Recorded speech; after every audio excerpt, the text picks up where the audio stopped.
So I'm not making this video to say vegans are screwed, you don't get enough protein. But I am saying that if you are in fact vegan, you have to be careful.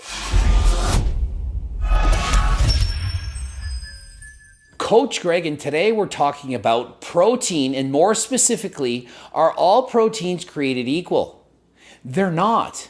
We're going to go over a video from What I've Learned titled Protein is Not Protein. Well, protein is protein. It's of course protein, but they're not all equal. I'm going to explain which proteins are good, which ones are bad or less good. Are we eating enough protein? Do we need to raise the standards? What if you're vegetarian or vegan? By the end of the video, trust me, you're going to know all you need to know about protein. Or in a person who requires a minimum of 50 grams of protein a day for healthy body function, 50 grams of protein from this would not actually meet their protein needs. And that actually depends. It depends on your body weight. And the average male, 155 pounds, needs 56 grams of protein. The average female, 128 pounds, needs 46. So they took 50 as the average. It's 0.8 grams per kilogram of body weight or 0.36 grams per pound of body weight. Data from NHANES suggests that 40% of Americans aren't even hitting their minimum protein requirements. Shocking to think that 40% of people aren't getting these basic minimum standards of protein. But not everyone is a bodybuilder. Not everyone works out. Not everyone has knowledge on nutrition. And not everyone eats meat. If you're a vegan or even a vegetarian, it's harder to get the protein that you need. And if you eat unhealthy, chips and junk food all the time, then most of your calories are going to come from things that don't have a lot of protein. But it gets worse. It gets worse, and this is something that people don't talk about. Not all proteins are created equal. And I think that stands to reason that people would understand that. If you eat chicken breast or steak or eggs, the protein quality, the ability of that protein to build muscle is better than if you eat all your protein from rice or from peanuts. But many people, they don't think that. Okay, so how can 30 grams of protein not be 30 grams of protein? Well, we absorb and utilize certain proteins better than others. And so each protein source can be categorized and given a score according to a DIA scale. Digestible, indispensable amino acid score. Basically, how good is the protein that you're eating? Do they have all 9 essential amino acids or even some that are conditionally essential? Things that you need in times of stress, injuries, and so on. Some of the proteins that you're eating are without question better than others. And so if all you do is count the grams of protein that you're eating in a day, you might in fact be deficient.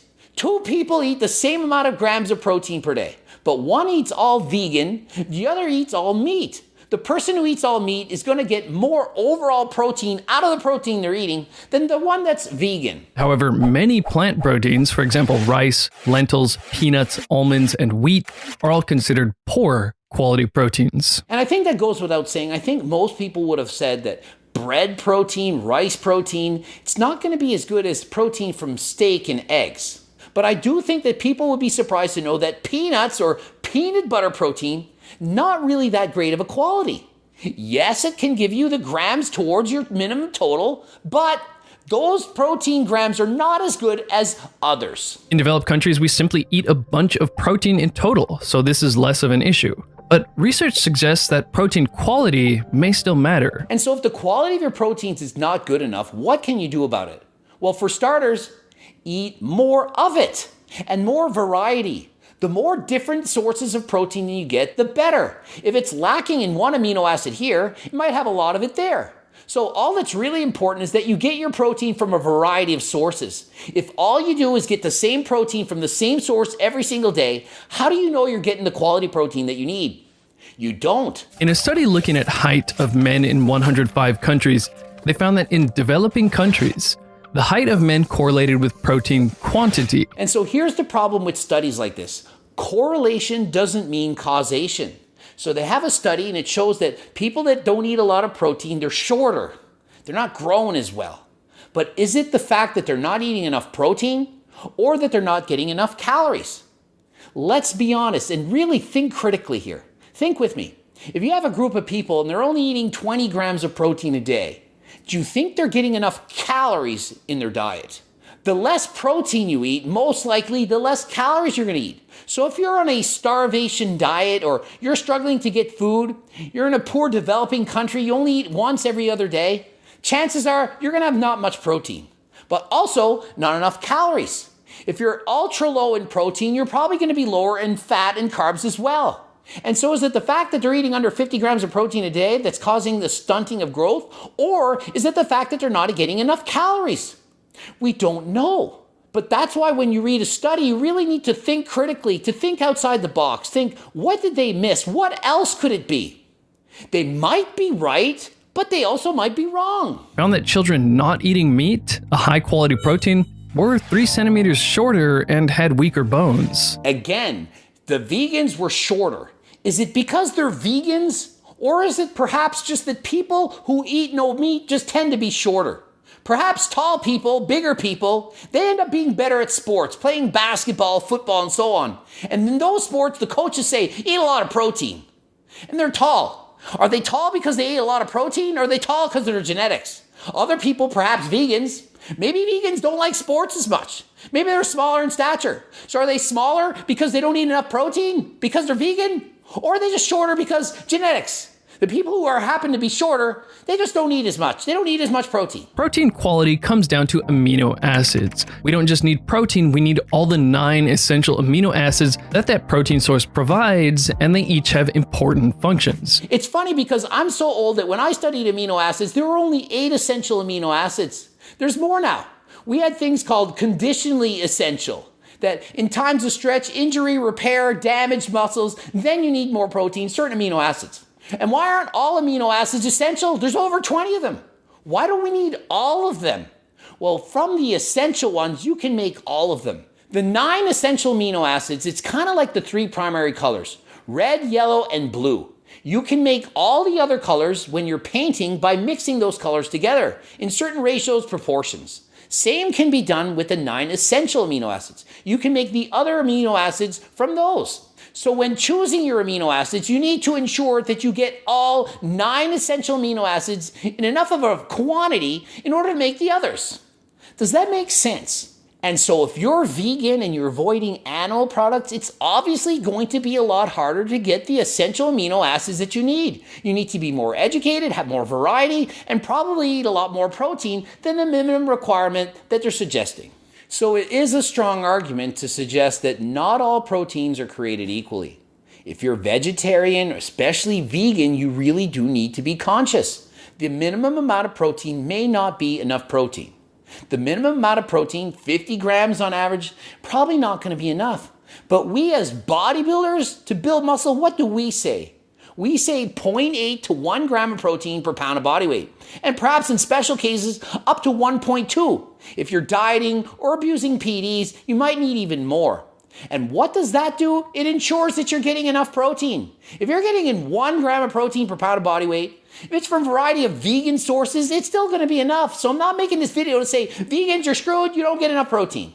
But I am saying that if you are in fact vegan, you have to be careful. You have to ensure that you get plenty of protein from a variety of sources. Recent research says the old 50 grams of protein a day recommendation was way too low, and that a 62 kilogram or 135 pound person needs at least 75. And so it's suggested here that 50 gram recommendation, it's not enough. It should be raised to 75 to 100 grams. This could account for having incomplete proteins. Incomplete proteins are proteins that don't have all the essential amino acids. If you're eating all meat proteins, you're going to get complete proteins. But if you're eating protein from rice, bread, or peanuts, and so on, it's incomplete protein. They don't have the complete group of amino acids.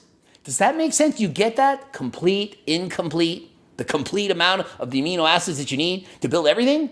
So if you're eating a bunch of incomplete proteins, you need to ensure you get the variety so that overall at the end of the day, at the end of the 24 hours, you get enough amino acids to be a complete protein.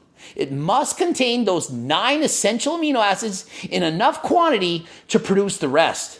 And so what are they suggesting? They're suggesting that rather than having 0.36 grams of protein per pound of body weight, they raise it to 0.55 to 0.73 grams of protein per pound of body weight. But if your goal is to build muscle, if you watch my and other YouTubers' videos, you're probably already trying to get about 1 gram of protein per pound of body weight anyway. And so is it going to be difficult to get the 0.36 or even the 0.55 or the 0.73 they're recommending? Of course not. It's easy. However, if you're vegan, it is not. Sorry to break it to you. I'm telling you what you need to hear, not what you want to hear. You want to hear if you're vegan and Arnold Schwarzenegger's pro, you can eat all vegetarian and you get tons of protein. Vegans, no worries.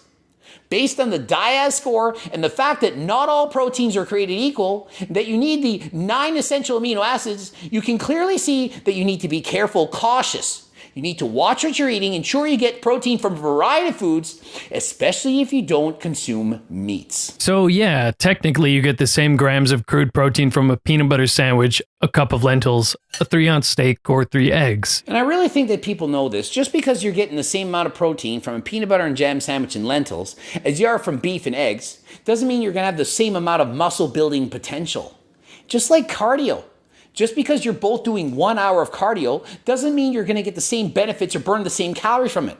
If you go for a 1 hour walk slowly, or you go for a 1 hour jog quickly, clearly you're going to get different benefits. Same with protein. Everything's like that. I think people understand this. I don't think this is rocket science. It shouldn't be over your head. You should already know this. So let's say you start off with a peanut butter sandwich. Here's the amino acids you're getting. And so I think this is a great demonstration. If you only eat the peanut butter, you're missing in here. If you add in some lentils, add in something else, it just keeps getting better. More variety, better. But if you can somehow add in animal sources, well, it just skyrockets. It makes it so much easier. So what is the take-home message? Well, if you're actually consuming all animal protein, you probably can get away with less. It's a higher quality, works better, and so you probably don't need more. So if you're thinking, I have 1 gram of protein per pound of body weight, all from animal sources, I'm going to up that to 1.5 to 2.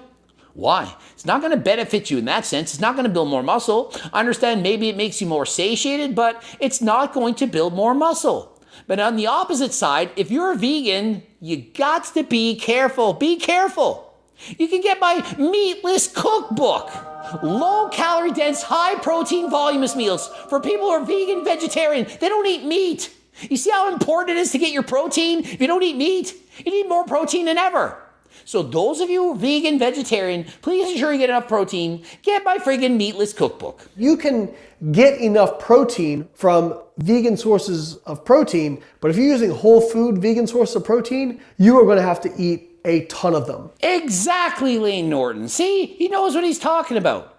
If you're vegan, you can still get the protein you need. You just need to eat more of it.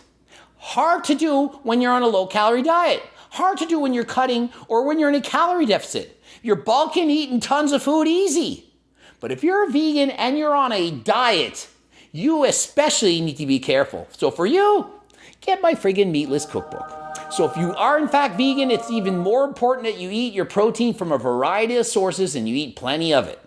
Ending it here. GregDoucette.com for coaching, Greg Doucette IP Pro. Please check out the bloops. Also, the Harder Than Last Time supplements, including the turkesterone, tons of protein powders, pre-workouts, everything. Click the link in the description. The Circle Diet Book, the Meatless Cookbook, cookbooks of all kinds, coaching plans by me and my team. Subscribe and click the bell button. Get notified. Comment for the algorithm, please. And until next time, I'm out.